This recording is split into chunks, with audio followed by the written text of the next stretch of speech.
Hi everyone, welcome to my channel today. My name is Matthew, and if you're in Nigeria, you know what is going on right now.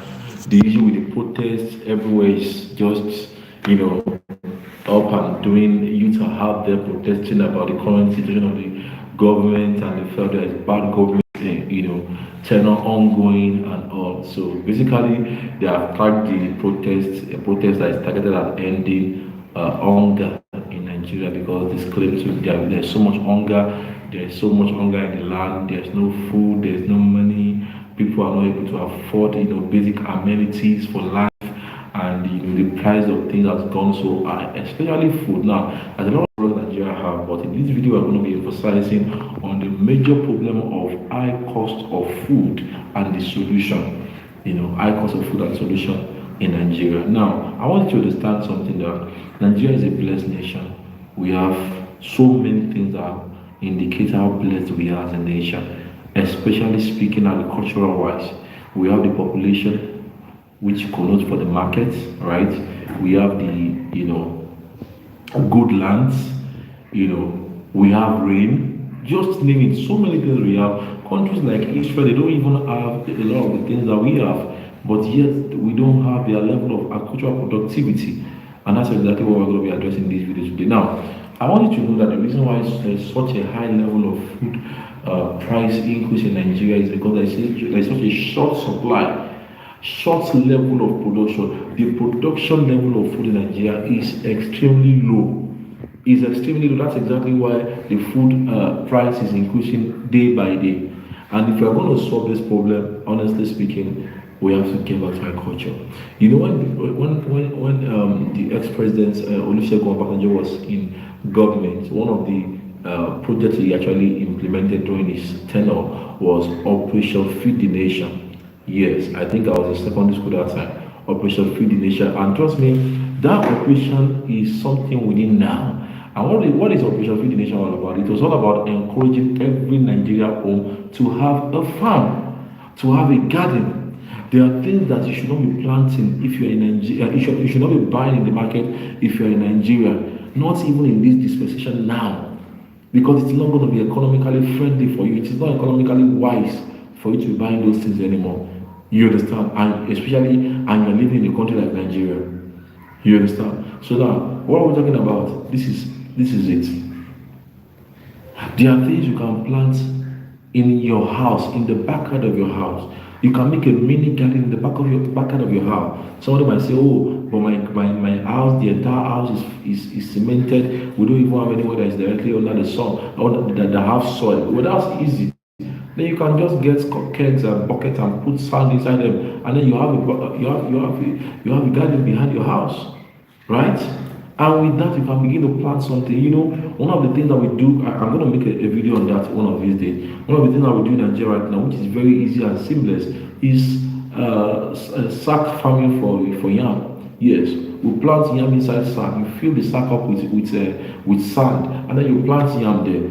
You need to see the result that people are getting planting yam inside sack in Nigeria. So many yam tubers, so many yam tubers. I did that last year as well, and I got so much yam. So even if your entire compound is cemented and you don't have any free ground, direct contact with the soil, you can still fill some what's it called, sack with soil and with some animals manure, and before you know what, you can plant yam, you can plant pepper, you can plant potato, you can plant maize, and quite a number of stuff, and you still have something. The reason why we are saying this is because we need to get back to agriculture. Everybody needs to start cultivating now. As long as we are not a larger percentage of our population is not cultivating, is not producing, then the price of food are going to be going over the roof. That is for sure.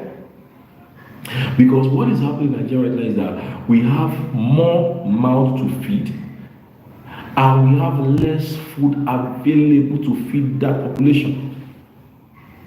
I'm going to say that again. There is a large population of people that need to be fed, but there's a very few people who are into farming that will produce the food that would be used to feed them. You see that now? So we need to really, really wake up and change our approach to things right now. We need to wake up and chill and go to things right now. If we're not going to be getting really hungry and we're not going to be getting, prices of food going over the roof extremely high, we have to get back into farming. It's so serious in Nigeria right now that even the minimum wage cannot buy a bag of rice. The minimum wage that the civil servant is collecting in Nigeria right now cannot buy a bag of rice. So that is to show you that we need to wake up. Like I said, there's a huge population of people that need to be fed, but there is a very low volume of food production that is produced locally from the country. That is why me and you need to venture into agriculture. And I'm even talking now about integrated agriculture so that you can have plantation on one side, then you can have animals on the other side. You can have poultry in your house, you can have rabbits in your house, you can have some other animals like that in your backyard. You understand? That is how to think. That is how to reason if we're going to balance the price of food and crash it down again. And on the part of the government, because you see, most people used to complain about the Nigerian government every now and then. It's the government that is bad, the government are not doing anything, the government are this and that. Let me tell you the truth, that is not true. That is not true. For us to ever think that everything is the government's fault, we are lying. It's never going to be true, bro. It doesn't work that way. The government have their role to play in national development. Me and you as individuals, we have our role to play. The role of the government, for example, in this situation now is security. We need security. The level of insecurity in the country and killing is high. So obviously we need security so that people can safely go to their farm and cultivate and they don't have to be scared of being kidnapped or being butchered, or being attacked by anybody. So we need to, we need good security in the country from the government. However, while we are waiting for that from the government, me and you must take a step. We must make a move. If you're not, when I was a child, my mom used to, do some planting, use dry maize to make something we call hoagie. I'm sure those that are from the Yoruba part of the world, Nigeria will understand what we're talking about. And with that hoagie, when it is time for holiday, maybe from secondary school, primary school, and maybe the holiday is like 1 month or 2 months, you have hoagie that can last for like the next 1 month.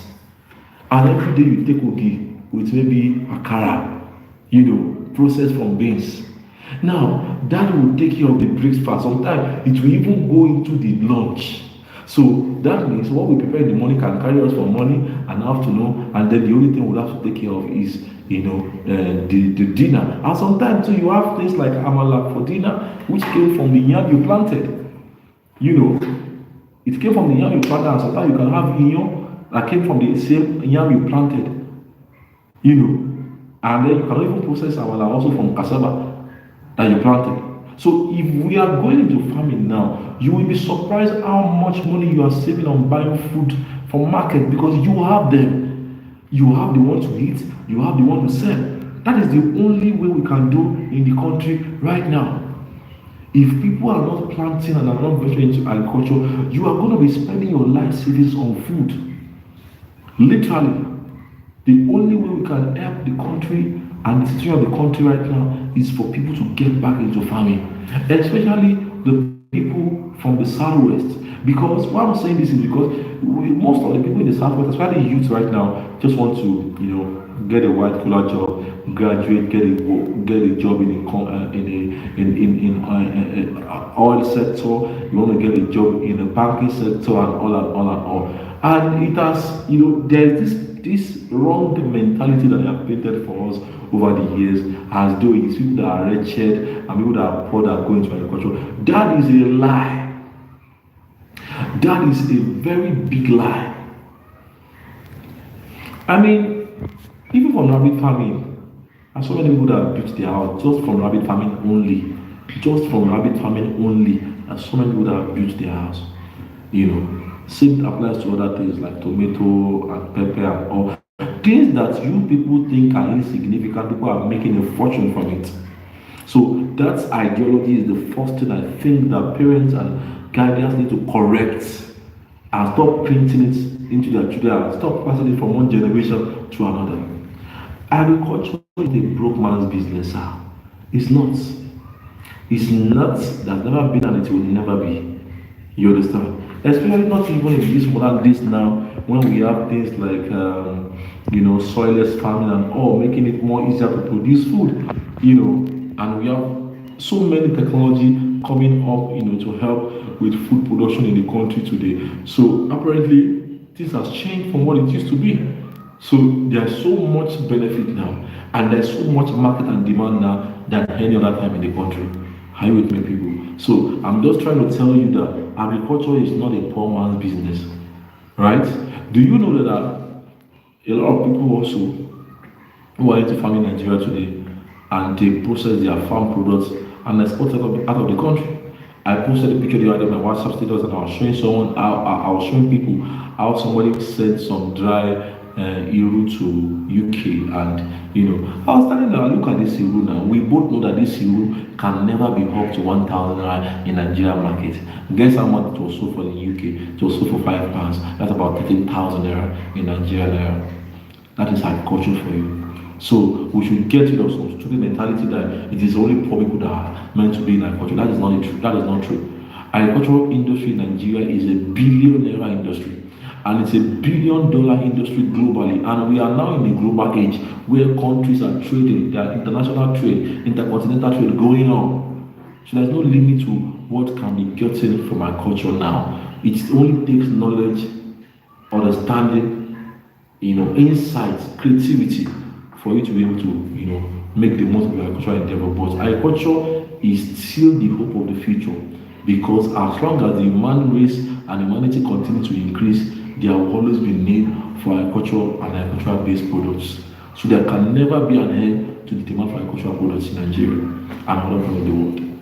Are you with me? So that is the solution. We need to get back into farming. That land you have, that have a plot you have in your house, you're going to be using it for anything. Start to make some cultivation. Do some cultivation, get some livestock into your farm. You understand? Have some chicken at the back of your house, have some rabbits, so that it's not every weekend you have to go to the market to buy something when you want to eat something nice for the weekend. You have animals at your backyard you can easily slaughter. You have animals you are raising, you have a garden you are raising animals from, you can easily slaughter and make the most of it. So it is better that way than having to go to the market. Let me tell you something. Most people that I even know who actually started from this, I'm talking about home garden for personal consumption, ended up going beyond just personal consumption into commercial. When they saw the potential, they were like, wow, so this thing is this easy like this, and it's saving us a lot of money. Okay, let's start producing others who are going to eat, and people started patronizing them, right? So the volume of consumer is already higher than producer. You understand? But we see, no matter the level of economic merit that happens in the country, the producer are always at an advantage than the consumer. So they go ahead and ask themselves, are you a producer or you are just a consumer? You understand? It is time to switch over into the production, just from being a consumer but into the producer. That is the only way the price of food in Nigeria can come down. When we have people producing more food, then there will be a price crash, and then it will become more affordable. Then there will be more food in the market compared to now that it's lesser food. So it is time for people to wake up. It's time for Nigeria to wake up, especially the Nigerian youth. It's time to start seeing opportunity in agriculture, not just crypto and betting your life up and down on the internet and all. It's time to start seeing the opportunity that abounds in the agricultural industry and taking advantage of it. This is what we need now to save the current situation of the country. Otherwise, the price of food will be going extremely high. It will be going extremely high. It ought not to be. We are a blessed country, and we should be able to deploy the blessings and the resources God has given us as a nation in order to make the most of our nation. I hope you understand what I'm trying to say. So I'm encouraging you, my viewers, today. Go to your house, go to your garden, go to the backyard of your house and see what you can come up with. Are you trying to retire virtually into agriculture? I've done so many videos on rabbit farming on this channel, showing you how profitable, how lucrative rabbit farming is in Nigeria. The funny thing is that about 2 weeks ago, that should be like 2 weeks ago, that somebody in Nigeria was requesting for 20,000 rabbits in Nigeria. 20,000 rabbits. You heard it very well. 20,000 rabbits is needed. So you see how huge and how massive the market is for agricultural products in Nigeria. It is time to be a producer and not the consumer. That is what we need now. The government are meant to, help us, and the government are doing their best. You have the Bank of Agriculture there, you have the Bank of Industry. There are so many farmer-based incentives and offers coming from the government to encourage farmers in Nigeria. Sometimes they are released to cooperative societies of farmers or association and not just individual. That's how government operates. They release those benefits to cooperative societies and corporate bodies of farmers so that it can go round for the farmer. But if you are not in any of those things, you will not know that there are benefits that come from government to farmers. They release fertilizers, they release seedlings, and so on and so forth. Just to encourage farmers to keep doing what they are doing. So the government recognize farmer as a body and farming as an occupation, as a business, not just as something that they used to do back then. No, it is now $1 million business globally today. You understand? So it is time for us to go back into agriculture, to start production in order to help the price of food to become affordable, and so that there can be food on the table of the big man and the average man and the common man and the man on the street. I hope you learned something from my video today. So thanks for watching. I'll see you in the next video. Thank you guys. Have a lovely day. Bye for now. And stay safe out there. If you are just going on in your city, please, I want you to ensure that you stay safe. Nigeria is going to become a better place by the grace of God. I love you guys. See you later. Thanks for watching.